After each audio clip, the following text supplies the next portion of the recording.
Di hadapan pimpinan dan anggota DPRD Kota Sukabumi beserta seluruh unsur tamu undangan yang hadir, penjabat Wali Kota Sukabumi Kusmana Hartaji menyampaikan langsung laporan keterangan pertanggungjawaban Wali Kota Sukabumi anggaran tahun 2023. Dalam keterangannya, Kang Tutus, sapaan akrab penjabat Wali Kota Sukabumi, menyampaikan terkait serapan dana APBD Kota Sukabumi tahun anggaran 2023 yang telah dilakukan. Pada sidang paripurna tersebut juga dilakukan pemandangan umum fraksi-fraksi pada DPRD Kota Sukabumi atas penjelasan yang disampaikan oleh penjabat Wali Kota Sukabumi. Terdapat beberapa catatan yang diberikan terhadap penjelasan penjabat Wali Kota Sukabumi seputar laporan keterangan pertanggungjawaban Wali Kota Sukabumi tersebut, seperti masukan terkait pemerataan infrastruktur, penanganan pengelolaan sampah hingga seputar optimalisasi pada bidang pendidikan.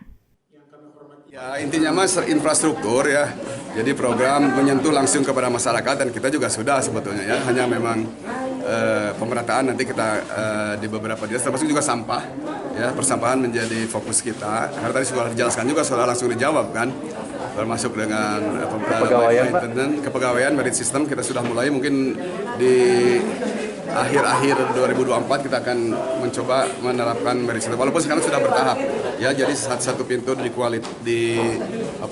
kinerja ya, terus nanti kita nilai antara dua sudut gitu kan, tapi nanti juga kita lihat kinerja dari atasan langsungnya, jadi penilaian itu dari atasan langsung, dari samping, dari bawahan. Ini juga menjadi kriteria kita, termasuk juga kepangkatan dan profesionalisme dan juga integritas ya. Apakah memang rajin atau tidaknya kan itu yang tahu adalah kepala dinasnya masing-masing. Jadi usulan dari sana kita proses melalui tim penilai kinerja ya. Nanti kalau ada 2-3 dibandingkan, nah itu baru wawancara kepala daerah. Setelah dilakukan paripurna tersebut, selanjutnya DPRD Kota Sukabumi akan membentuk pansus untuk membahas lebih lanjut terkait laporan keterangan pertanggungjawaban Wali Kota Sukabumi tahun anggaran 2023. Sebelum nantinya disahkan pada rapat paripurna selanjutnya. Dari Kota Sukabumi, Sofwan Julfikar dan tim liputan MGS TV melaporkan.